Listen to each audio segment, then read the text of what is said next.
नमस्कार, designer news के खास कार्यक्रम सेहत में आपका स्वागत है। दर्शकों, आपको बहुत अच्छी तरह से याद होगा कि पिछली बार हमने इलेक्ट्रो होम्योपैथ और अगर मैं कहूँ कि हर्बल इलेक्ट्रो होम्योपैथ पर हमने एक कार्यक्रम किया था जिसमें हम डॉक्टर अजय हाडिया के साथ हमने चर्चा की थी और कैंसर के जो गंभीर रोगी हैं, 3rd और 4th स्टेज वाले, उन रोगियों को इलेक्ट्रो होम्योपैथ किस तरह से ठीक करता है, किस तरह से उनको हीलिंग करता है, इस तमाम मुद्दों पर हमने चर्चा की थी। आज हम उसी श्रृंखला को, उसी कड़ी को आगे बढ़ाना चाहते हैं और हमने अपने उस पिछले कार्यक्रम में बात की थी एनर्जी की, ऊर्जा की और इलाज की जो पैथी है हर्बल इलेक्ट्रो होम्योपैथ, उसके बारे में डॉक्टर अजय हाडिया साहब ने हमारे दर्शकों को समझाया था कि किस तरह से हर्बल से, फूलों के सत्व से, रस से और वनस्पति के सत्व से, रस से वे मनुष्य की ऊर्जा को बढ़ाते हैं, एनर्जी लेवल को बढ़ाते हैं और उस एनर्जी लेवल के जरिए गंभीर रोगी जो कैंसर के होते हैं उनको किस तरह से ठीक किया जाता है। इस विषय पर हमने बहुत विस्तार से चर्चा की थी, लेकिन आज हम इस विषय में एक नया संदर्भ जोड़कर लाए हैं, एक नया विषय जोड़कर लाए हैं और वो विषय है हमारी ऊर्जा चक्रों का। हमारी जो एनर्जी सर्कल्स हैं वो किस तरह से मनुष्य में काम करते हैं। आप सब जानते हैं, हम सब जानते हैं कि मनुष्य में 7 ऊर्जा चक्र होते हैं और ये ऊर्जा चक्र हमारे जीवन में, हमारे शारीरिक व्याधियों को दूर करने के लिए, हमारी मानसिक परेशानियों को दूर करने के लिए और हमारे संपूर्ण व्यक्तित्व को बखान करने के लिए, व्यक्त करने के लिए, संवारने और निखारने के लिए ये ऊर्जा चक्र कितने प्रभावी हैं, इस तमाम विषय पर चर्चा करने के लिए हमारे साथ एक युवा एक्सपर्ट जुड़ रहे हैं, डॉक्टर आशीष हाडिया। आप दोनों देवी अहिल्या कैंसर हॉस्पिटल से संबंध हैं। डॉक्टर अजय को आप जानते हैं, डॉक्टर अजय हाडिया डायरेक्टर हैं और आशीष जी जो हैं उप निदेशक यानी डिप्टी डायरेक्टर। आप दोनों का स्वागत है। नमस्कार डॉक्टर हाडिया साहब, उस कार्यक्रम की लोकप्रियता के बाद मैंने आपसे आग्रह किया था जैसे कि आप एक बार फिर से हमारे स्टूडियो में आए, क्योंकि हमें लगातार दर्शकों का ये फीडबैक मिला था, दर्शक इस बारे में जानना चाहते थे। बहुत सारे लोगों के सवाल थे जवाब कि ये आपकी जो हर्बल इलेक्ट्रो होम्योपैथी है ये किस तरह से काम करती है और किन किन बीमारियों में, क्योंकि उस दिन हमने सिर्फ कैंसर पे बात की थी, आपको याद होगा। तो वो दर्शक हमारे ये भी जानना चाहते थे कि क्या कैंसर के अलावा दूसरी बीमारियों में भी हर्बल इलेक्ट्रो होम्योपैथी कारगर है। जी बिल्कुल सर, आपने प्रश्न किया है। हमारे पास भी ऐसे बहुत सारे पेशेंट्स जो हमारा इंटरव्यू देखते हैं और जो बात करते हैं कि सर आप कैंसर का इलाज कर रहे हैं तो आप अन्य बीमारियों का इलाज भी कर सकते हैं क्या। तो निश्चित है कि मैंने आपको पहले ही बताया था कि electro homeopathy system of medicine जो है, जो इटालियन सिस्टम ऑफ मेडिसिन है और ये प्लांट बेस्ड मेडिसिन है। हम ये देखते हैं कि हमें बीमारी क्यों होती है। तो हमारे शरीर में 2 वाइटल फ्लूइड होते हैं, ब्लड और लिम्फ। ये नॉर्मल एनर्जी के साथ यदि हमारे शरीर के अंदर फ्लो करते हैं तो हम बिल्कुल स्वस्थ होते हैं। और ये एनर्जी हम कहाँ से प्राप्त होती है? जो हम खाना खाते हैं, भोजन लेते हैं, शुद्ध हम खाना खाएंगे तो शुद्ध एनर्जी हमारे शरीर के अंदर फ्लो होती है। और यदि कुछ इसमें कुछ इम्प्योरिटीज़, कोई इन्फेक्शन या कोई ऐसी चीज़ आ जाती है तो ब्लड या लिम्फ दोनों में इम्प्योरिटीज़ हो जाती है तो हमें डिसीज़ होती है। अब इस डिसीज़ को ठीक करने के लिए हमारे काउंट सीजर मैटी ने 114 प्लांट्स इसमें लिए थे और उसका एक्सट्रैक्ट हम निकालते हैं। इसके पहले भी मैंने बताया था कि एक पैरासेल्सस नाम के एक वैज्ञानिक हुए हैं जिन्होंने 2 सिद्धांतों का प्रतिपादन किया था। एक कहा था लाइक और लाइक, समानता से समानता का शयन होता है, जिसमें डॉक्टर सैमुअल हैनीमन ने होम्योपैथी की खोज की। दूसरा सिद्धांत था कि पौधों में इलेक्ट्रिसिटी विद्यमान होती है, electricity present in vegetable kingdom. तो काउंट सीजर मैटी ने उस सिद्धांत को उन्होंने अपनाया और प्लांट्स की जो एनर्जी थी उसको उन्होंने प्राप्त किया। अब इसके लिए उन्होंने क्या किया कि प्लांट्स का एक्सट्रैक्ट निकाला फर्मेंटेशन मेथड से और उसके बाद उसको इतना प्यूरिफाई किया कि उसमें से अल्कलॉइड्स, केमिकल्स सब उसमें से निकाल लिए गए और उसमें उन्होंने एनर्जी प्राप्त की। और वो एनर्जी को हम मेडिसिन के रूप में हम लोगों ने इस्तेमाल किया। हमारी मेडिसिन जो होती है इलेक्ट्रोपैथी की, उसमें किसी प्रकार का कोई अल्कलॉइड्स, कोई केमिकल नहीं होता है, किसी प्रकार का कोई भी उसमें हानि नहीं है। मैं यहाँ पर आपसे ये जानना चाहूँगा, या चूंकि हमारे साथ आज डॉक्टर आशीष भी मौजूद हैं, हमारा सौभाग्य है कि वे युवा डॉक्टर हमारे साथ मौजूद हैं जो ऊर्जा चक्रों के बारे में, एनर्जी सर्कल्स के बारे में बात करते हैं। जिस तरह से आपने कहा कि हम एक एनर्जी लेवल को बढ़ाकर काम करते हैं, और ये जो हर्बल प्लांट की जो रस हैं या हम जिसको जीस्ट बोलते हैं, वो हमारी एनर्जी में विस्तार कर देते हैं, हमारी एनर्जी में वृद्धि कर देते हैं। तो जो आप साइंस को एनर्जी कॉन्सेप्ट पर आधारित बता रहे हैं, तो इसे कैसे प्रमाणित किया जाता है सामान्यतः डॉक्टर साहब? सर, जैसे एनर्जी की हम बात करते हैं कि एनर्जी क्या है, इट्स एन वाइब्रेशन। हर एक इंसान में, इंसान कहें चाहे प्लांट्स कहें, हर चीज़ के अंदर वाइब्रेशन होता है, और वाइब्रेशन ही एक फॉर्म है जिसको हम महसूस कर सकते हैं। अगर एक इंसान है, उसकी पल्स रेट चल रही है, वाइब्रेट कर रहा है, और उसी को हम काउंट करते हैं। उसी प्रकार से जब हम एनर्जी की बात करते हैं तो उसको हम अपने खुद, पहले एक तरीका ये है कि हम खुद उसे महसूस करें कि हमारे अंदर एनर्जी है, आई है या नहीं आई है, हम थके हुए महसूस कर रहे हैं, एनर्जेटिक महसूस कर रहे हैं। एक होता है हम खुद के अंदर महसूस करें उस एनर्जी को। दूसरा तरीका है सर, एक साइंटिफिक वे है जो हमने निकाला है, या एक सॉफ्टवेयर है, यूएस डेवलप सॉफ्टवेयर है, जिसको हम बायो इमेजिंग टेस्ट कहते हैं हमारे इसमें। मैं चाहूँगा कि आप यहाँ पर हमारे दर्शकों को प्रैक्टिकल करके बताएं। जी बिल्कुल सर। जैसे कि हम अभी एनर्जी की बेस की बात कर रहे हैं, एनर्जी हमारी मेडिसिन में किस प्रकार से होती है। बेसिकली एनर्जी तीन तरह की हमें जो मालूम है कि तीन प्रकार की एनर्जीज होती है: मिनरल एनर्जी, मैग्नेटिक एनर्जी और प्लांट्स एनर्जी। जो मिनरल एनर्जी है वो हमारे नग, बहुत से लोग अंगूठी पहनते हैं, चेन पहनते हैं। दूसरी होती है मैग्नेटिक एनर्जी, जो हमारी पूरी पृथ्वी पर सबसे बड़ा एग्जाम्पल है, गुरुत्वाकर्षण फोर्स जो होता है। और तीसरी है प्लांट्स एनर्जी, और उसी बेसिक के ऊपर हम लोग काम कर रहे हैं। जिस प्रकार से इलेक्ट्रो होम्योपैथी की मेडिसिन है वो एनर्जी पे काम करती है, प्लांट्स एनर्जी पे काम करती है। तो उसका पैरामीटर्स क्या है, हम किस प्रकार से उस एनर्जी को महसूस कर सकते हैं। जिस प्रकार से हम मैग्नेटिक एनर्जी को महसूस करते हैं, गुरुत्वाकर्षण बल को, ग्रेविटेशनल फोर्स को हम महसूस करते हैं, उसी प्रकार से हमारी मेडिसिन को हम किस प्रकार से टेस्ट कर सकते हैं, महसूस कर सकते हैं। इसके दो हमारे पास एग्जांपल्स हैं। पहला है एक्सटेंट टेस्ट, और दूसरा है ये मशीन। ये एक प्रकार का टेस्टिंग मशीन है जो हमारा ऑरा, एक ह्यूमन का ऑरा होता है। ऑरा कुछ नहीं है, सिर्फ एक वाइब्रेशन है जो हर इंसान का अलग होता है। उससे हमारी बहुत सी चीज़ें, हमारा व्यक्तित्व किस प्रकार का है, हम किस कैरेक्टरिस्टिक्स के पर्सन है, वो हमें पता चलता है। तो उसी के लिए एक सॉफ्टवेयर डेवलप हुआ है जो ह्यूमन के ऑरा को दिखाता है, चक्रों को दिखाता है। ये हमारे एक इंडिविजुअल है जो अभी हम आपको करके दिखाएंगे कि ऑरा बेसिकली किस प्रकार से दिखता है, और उसके कलर्स जो हैं हमारे अंदर वो व्याख्या करते हैं कि किस प्रकार। सर आपका लेफ्ट हैंड जो है इस प्लेट पे रखिए, इस हाथ पे पूरा रखिए, एकदम लगा के।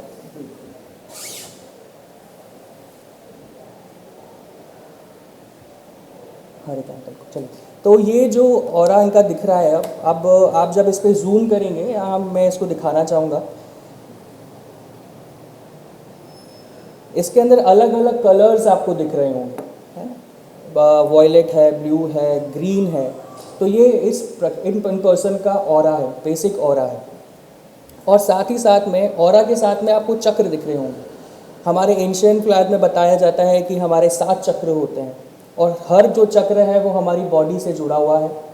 हमारी स्पाइनल कॉर्ड से जो शुरुआत करते हैं हम, रूट चक्र से लेकर क्राउन चक्र के 7 चक्र होते हैं, और वो अलग अलग कलर्स बता रहे हैं। ये बता रहे हैं कि आपके अंदर हर चक्र की क्या स्थिति है, और उसी से हम डायग्नोज करते हैं कि पर्सन को क्या प्रॉब्लम है, उसकी डिजीज़ क्या है, कहाँ पर एनर्जी की कमी है।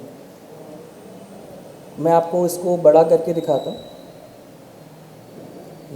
तो ये जो 7 चक्र हैं, आप इसके कलर्स थोड़ा ध्यान में रखिए कि मेडिसिन लगने के पहले ये कलर्स हैं, ये वाइब्रेशन है। हम जब शुरुआत करते हैं तो कलर्स की यहाँ से शुरुआत होती है, ब्लू से। अभी ये बीच में कहीं ले कर रहे हैं, मतलब इनकी एनर्जी जो है, नॉर्मल ह्यूमन बीइंग की एनर्जी किस हिसाब से लगती है। अब साथ ही साथ में मैं इन पे हमारी जो मेडिसिन है इलेक्ट्रो होम्योपैथी की, वो इन पे अप्लाई करूँगा, और देखेंगे कि इनके ऑरा में और इनके चक्रों में क्या डिफरेंस आया है। आपका वो हाथ दीजिए, मसल लीजिए इसको।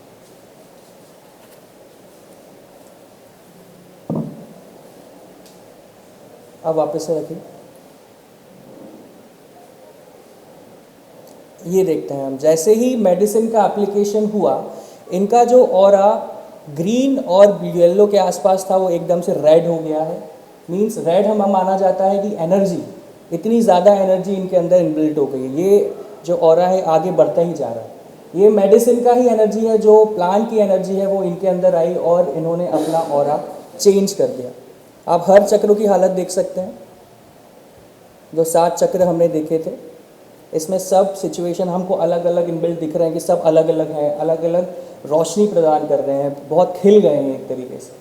और यहाँ पे एनर्जी बेस्ड कंसेप्ट हमको क्लियर होता है कि ये जो मेडिसिन है, ये जो प्लांट एनर्जी है, ये हमारे खुद के ऊपर किस तरह से काम करती है और हमको एनर्जेटिक कैसे फील कराती है और ये हर डिजीज़ पे कैसे काम करती है। अगर सारे जो चक्र हैं हमारे फुल फॉर्म में आ जाएं तो कोई भी डिज़ीज़ हम आसानी से उसको ख़त्म कर सकते हैं।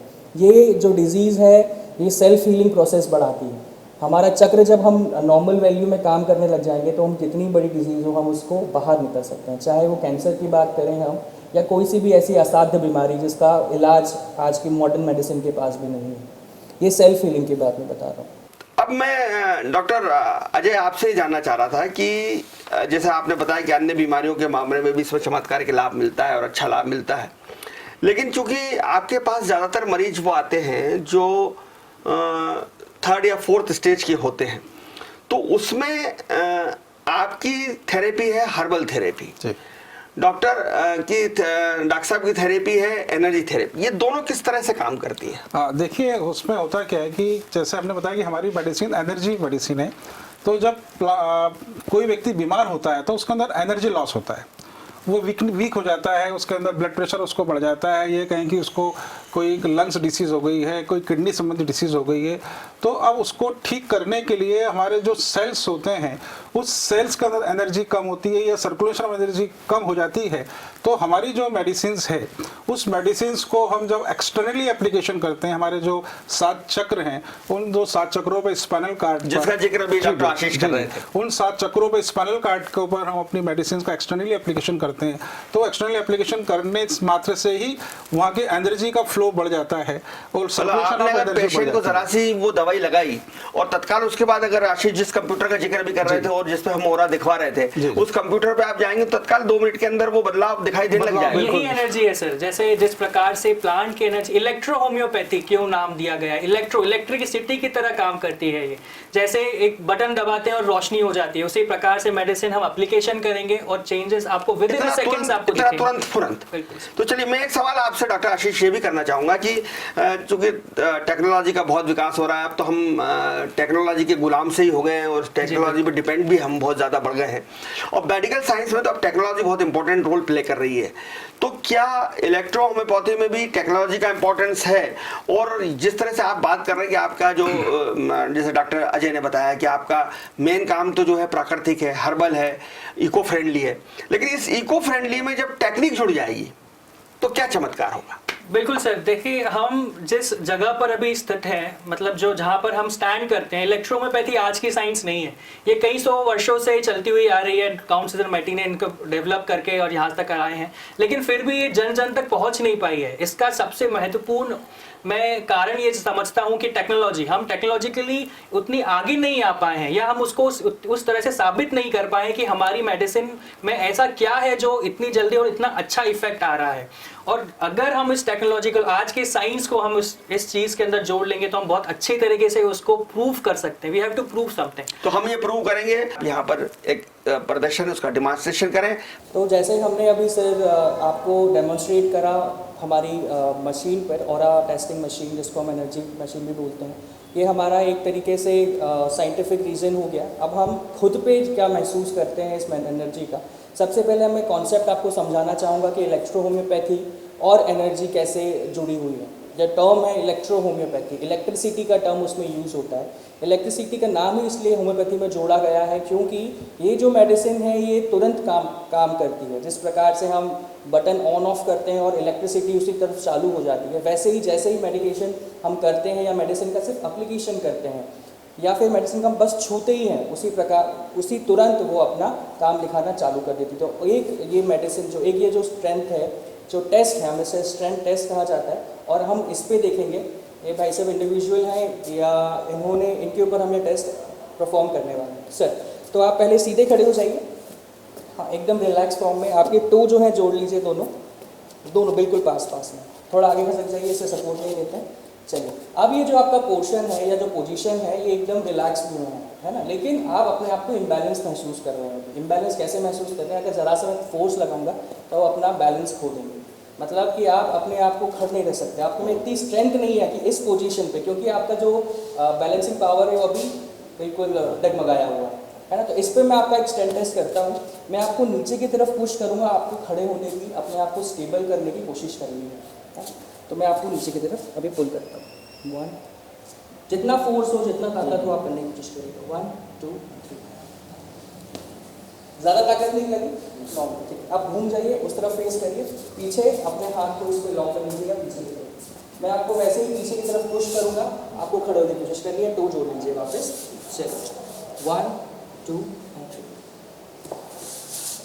ये था अपना बैलेंसिंग का तरीका कि आप बैलेंस में कैसे करते हैं। अब जब हमने इनकी स्ट्रेंथ देख ली है कि क्या स्ट्रेंथ है, अब हम दो प्रकार से एनर्जी को लेते हैं। काइनेटिक होती है, तो ये हमारी इलेक्ट्रोपैथी की मेडिसिन है। ये होम्योपैथी नहीं है, आप सोच सकते हैं ये सिर्फ इसमें ग्लोब्यूल्स हैं, पर ये इलेक्ट्रोपैथी है। अब इलेक्ट्रोपैथी और होम्योपैथी में डिफरेंस क्या है आपको देखने को मिलेगा।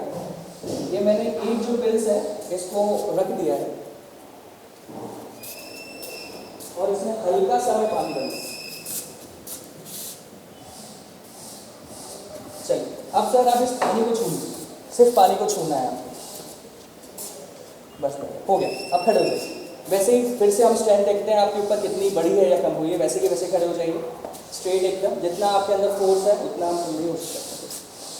1 2 and 3। घूम जाइए पीछे। चलिए, वापस जोड़ लीजिए पैर को, अपने हाथों को पीछे जोड़िए। मैं आप पे खड़े हो गया।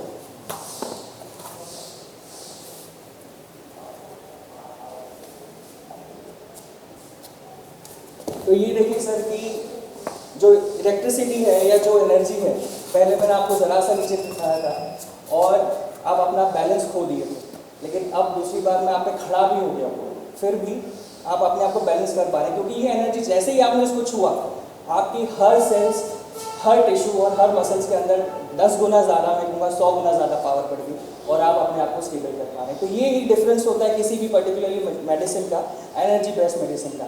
आप ये जो डेमोस्ट्रेशन आपके घर में भी कर सकते हैं, आपके मेडिसिन के साथ कर सकते हैं। जो भी इलेक्ट्रोपैथी के डॉक्टर्स हमें देख रहे हैं, होम्योपैथी के डॉक्टर्स हमें देख रहे हैं, ये जो एनर्जी बेस्ड साइंस है ये क्लियरिफाई यहाँ पे करती है।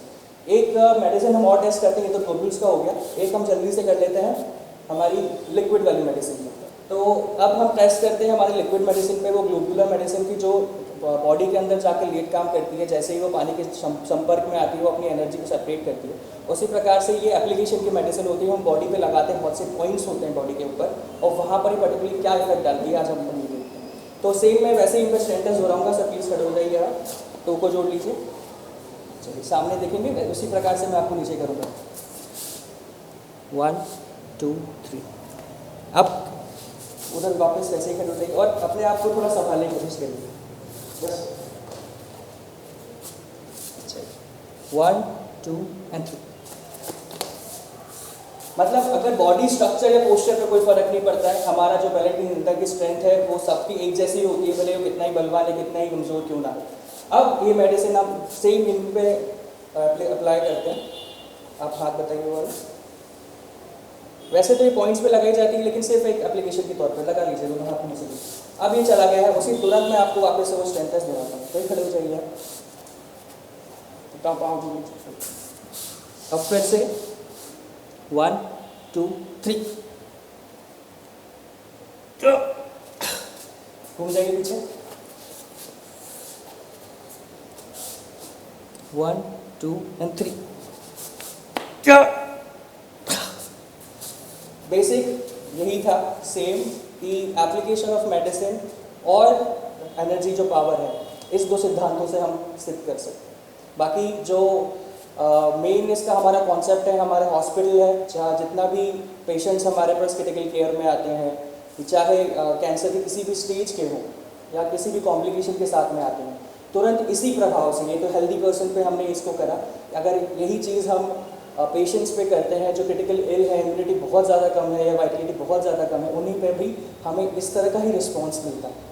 डॉक्टर अजय, तीसरा सवाल मैं आपसे करना चाहूंगा कि जो कैंसर मरीजों के इलाज में जैसा ऑरा स्कैनिंग मशीन का जिक्र अभी आशीष सर ने किया, तो ये किस तरह का रोल करती है और आपको किस तरह से हेल्प करती है कैंसर मरीजों की इलाज की मदद में? देखिए सर, क्या होता है कि जब मरीज हमारे पास में आता है तो वो बहुत वीक कंडीशन में होता है। उसका जो बहुत सारे मरीज तो ऐसे होते हैं जो कीमोथेरेपी रेडिएशन लेके आते हैं और बहुत तकलीफ में होते हैं। हम उस समय हम उनके 7 चक्रों का यदि हम एनालिसिस करते हैं तो हम देखते हैं कि उनके चक्रों में हम कहते हैं कि हमारे शरीर में 7 चक्र होते हैं, 7 कलर्स होते हैं। वैसे हमारे विबग्योर्स, हमारे सनरेज है, इसमें 7 कलर होते हैं और यही 7 कलर हमारे प्लांट्स होते हैं। हम जो वेजिटेबल्स फ्रूट्स हम जो खाते हैं वो सभी सनरेज के द्वारा वो सब कलर्स उसके अंदर आते हैं। और नेचुरल जो ये कहते हैं ना, हमारी मेडिसिन प्राकृतिक है तो प्राकृतिक रूप से सब गुण उसके अंदर आ जाते हैं। तो जब वो हमारे शरीर की एनर्जी कम होती है तो उसके कलर्स भी हमें पता लगते हैं, कलर के द्वारा चक्रों से पता करते हैं कि उनके चक्र बहुत वीक हैं। तो हम हमारी इलेक्ट्रोपैथी मेडिसिन से हम जब वहाँ पे एक्सटर्नली एप्लीकेशन करते हैं, साथ में इंटरनली हम उनको खाने के लिए भी देते हैं, तो हम देखते हैं कि हमारा पेशेंट 24 घंटे, 48 घंटे, 72 घंटे में धीरे धीरे उसके अंदर एनर्जी बढ़ती जाती है और पेशेंट की फीलिंग बहुत अच्छी होती जाती है। तो जो साइड इफेक्ट्स की बात करते हैं कैंसर के, चूंकि मेरे परिवार में भी कैंसर के मरीज रहे हैं और मैंने और भी नज़दीक अपने मित्रों को, अपने रिश्तेदारों को देखा है, कीमो करा लें, सर्जरी करा लें या रेडिएशन, एक तरह से उनको तोड़ के रख देता है। जी बिल्कुल। बहुत ज़्यादा साइड इफेक्ट्स हैं। ठीक है, कैंसर से बचना है तो ये झेलना पड़ेगा, वो भी मानसिक रूप से परिवार तैयार रहता है, पेशेंट खुद तैयार रहता है, कीमो भी कराता है, सर्जरी भी कराता है, कई बार गाल निकाल के फेंक देते हैं, कई बार जवान काट कर फेंक देते हैं, कई बार सड़ा गला अंग निकाल देते हैं, उसके बाद रेडिएशन देते हैं, बाल उड़ जाते हैं, चेहरा काला पड़ जाता है, बहुत कमजोरी आ जाती है। क्या हर्बल इलेक्ट्रो होम्योपैथी के भी साइड इफेक्ट्स हैं? नहीं सर, बिल्कुल साइड इफेक्ट नहीं है, क्योंकि हम जो मेडिसिन हमारे यूज़ कर रहे हैं, मैंने आपको बताया कि हमारी मेडिसिन में केवल एनर्जी है। उसके जितने भी कुछ प्लांट्स के अंदर जो भी अल्कलाइड्स होते हैं, केमिकल्स होते हैं, उसको हम इतना प्यूरिफाई करते हैं कि उसमें केवल एनर्जी बचती है और उसके साइड इफेक्ट जो चीज़ें होती हैं, पॉइजन सब्जेक्ट्स में होते हैं, वो हम पहले ही उसको निकाल चुके होते हैं। तो हमारी मेडिसिन में यदि 1 साल के बच्चे को भी दे दी जाएगी तो भी उससे कोई नुकसान नहीं होगा। तो इसलिए हमारी मेडिसिन तुरंत इफेक्टिव होती है और इसके अलावा कोई भी साइड इफेक्ट नहीं है। आपके हॉस्पिटल में, आप चूंकि दोनों डायरेक्टर बैठे हैं, मैं आपसे जानना चाहूँगा डॉक्टर अजय हाडिया साहब कि आपके हॉस्पिटल में कैंसर बहुत प्रकार के होते हैं। गले का कैंसर है, श्वास नली का कैंसर है, आहार नली का कैंसर है, पेट का है, लीवर का है, प्रोस्टेट का है, दिमाग का है। कैंसर का भरोसा नहीं कहाँ हो जाए। तो कितने प्रकार के कैंसर का इलाज होता है और किस उम्र के लोगों का कैंसर का इलाज होता है? देखिए, कैंसर जब हमारे शरीर के अंदर जब प्रवेश करता है तो जब वो किसी भी रूप में, नोड्स के रूप में, लीजन के रूप में आता है, तो हमारा मानना होता है कि पूरे शरीर में ही कैंसर आ गया है, क्योंकि ब्लड और लिम्फ का सर्कुलेशन तो पूरे शरीर में 24 घंटे चल रहा है, तो कैंसर पूरे शरीर में आ गया है। परंतु सबसे वीक जो पार्ट होता है वहाँ पे हमें नोड्स के रूप में, लीजन के रूप में वो दिखता है और हम जैसे ही उसको वहाँ पर हम उसकी बायोप्सी लेते हैं वैसे ही वो अन्य लिम्फ नोड्स के अंदर वो पहुँच जाता है और कैंसर मेटास्टेटिस का रूप ले लेता है। आपका लॉजिक ये है कि अगर कैंसर है तो उसकी बायोप्सी या उसको कट नहीं लगना चाहिए। हम नहीं कराएंगे तो पेशेंट ज़्यादा समय तक सर्वाइव कर सकता है। हमारे पास ऐसे मरीज भी आते हैं जो कैंसर के भय से ये बोलते हैं कि नहीं साहब, हम इसकी जांच करा लें, कुछ हो जाएगा। तो ऐसे मरीज 3-3, 4-4, 5-5 साल तक बिना कैंसर के इलाज के वो निकाल चुके होते हैं कम तकलीफ में। और उसी स्तर के अंदर यदि अन्य जो मरीज हैं जो सर्जरी करा लेते हैं, कीमोथेरेपी करा लेते हैं, तो वो 2 साल भी उनका जीना मुश्किल हो जाता है। परंतु वो बिना सर्जरी, बिना कीमोथेरेपी, बिना रेडिएशन के, बिना इलाज कराए वो 4 साल 5 साल तक सर्वाइव करते हैं। कैंसर मरीज को कितने साल तक, कितने समय तक आपका ट्रीटमेंट लेना जरूरी है? देखिए, हम बोलते हैं कि हमारे पास जो भी मरीज आते हैं, हम उनको ये कहते हैं कि वो 6 महीने से 8 महीने में यदि हमारा ट्रीटमेंट ले लेंगे तो हमारा ये मानना है कि कैंसर के 70-80% मरीज ठीक हो जाते हैं। अभी हाल ही में एक पेशेंट हमारे पास आए थे जिसको नेजोफेरिंक्स में कैंसर था, नाक के अंदर उनको ट्यूमर बन गए थे और रेडिएशन लिया, कीमोथेरेपी लिया और वो लेडी बता रही थी पिछले 6 महीने तक उसने मुंह से सांस ली और इसके बाद उसको ब्रेन में मेटास्टेटिस हो गया और इसके बाद में उसको मॉर्फिन खाना पड़ रही थी। वो जब हमारे पास आए, उन्होंने 1 अगस्त को उन्होंने MRI कराया था जिसमें ब्रेन में मेटास्टेटिस बताया।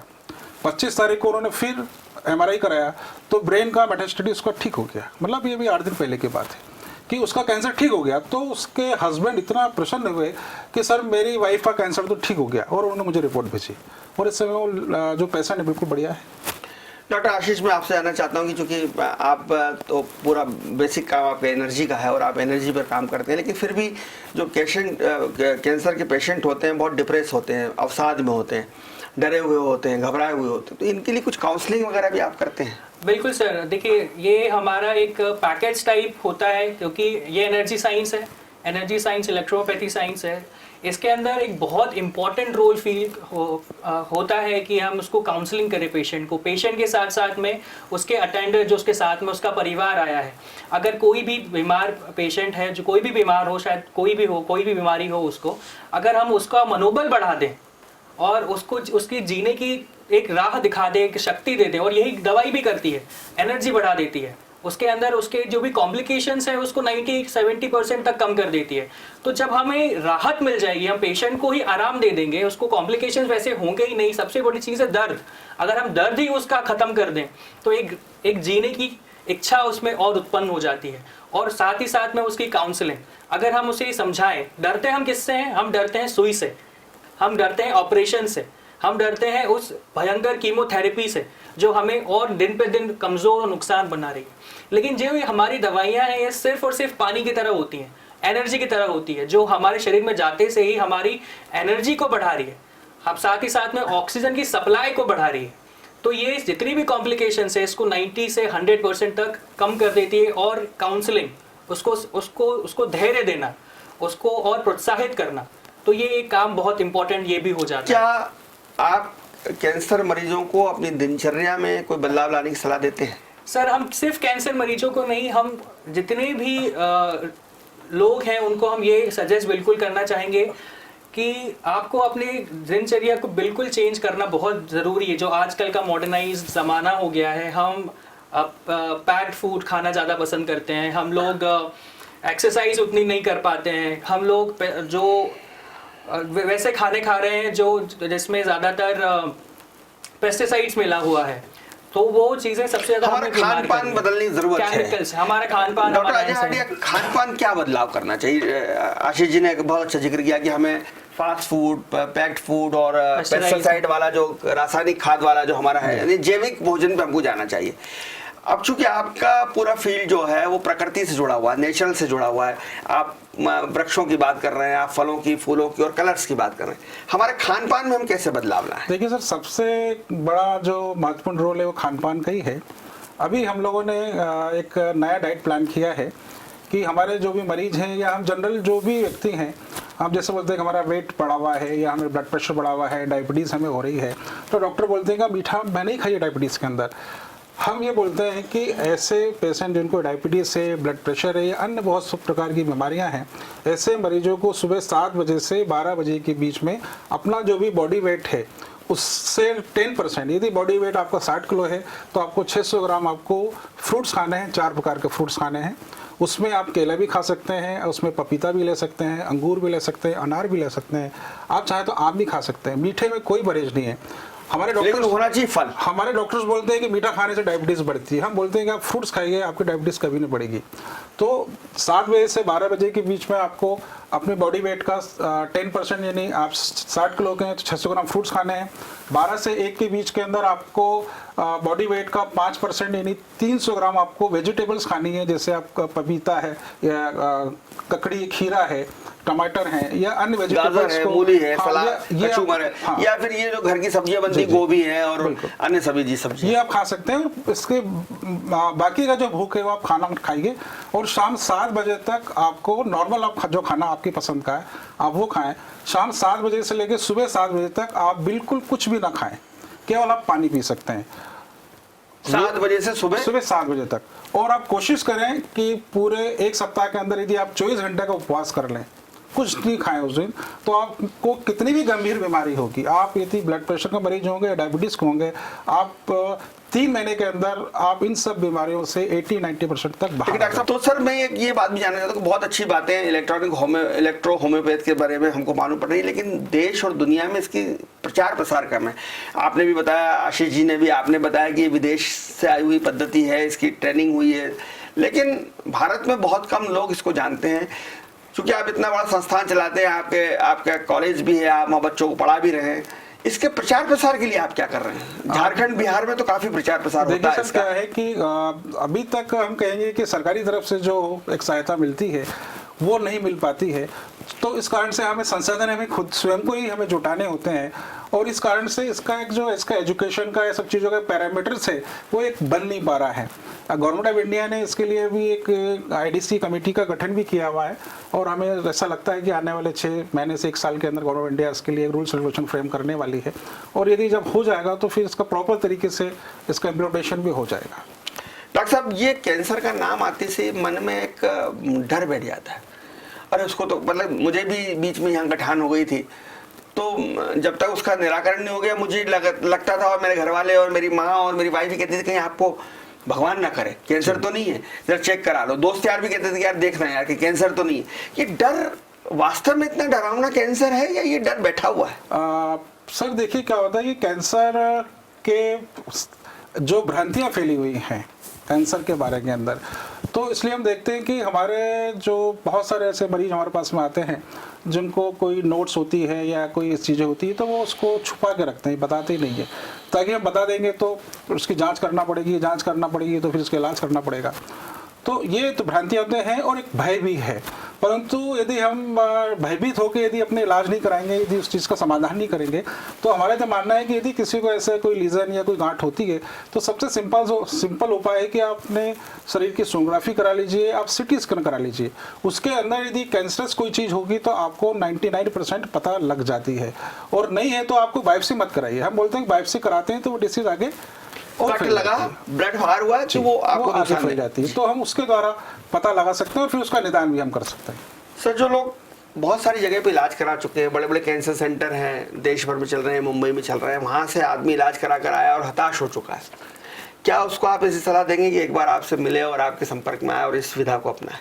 जी बिल्कुल, हमारे पास देश के बड़े विभिन्न शहरों से, बड़े अस्पतालों से रिटर्न केस भी आ रहे हैं, और हम यही हमारे मरीजों को हम सलाह देते हैं कि यदि वो हमारी बात यदि सुन रहे हैं तो ज़रूर एक बार हमारे पास आना चाहिए, और हमारा इलाज आप लेंगे तो आपको उसमें बिल्कुल भी निराशा नहीं होगी, और यहाँ से आप स्वस्थ होकर यहाँ से जाएंगे। बहुत धन्यवाद डॉक्टर अजय हाडिया जी, बहुत धन्यवाद डॉक्टर आशीष हाडिया जी, आप दोनों का इस तमाम महत्वपूर्ण जानकारी के लिए।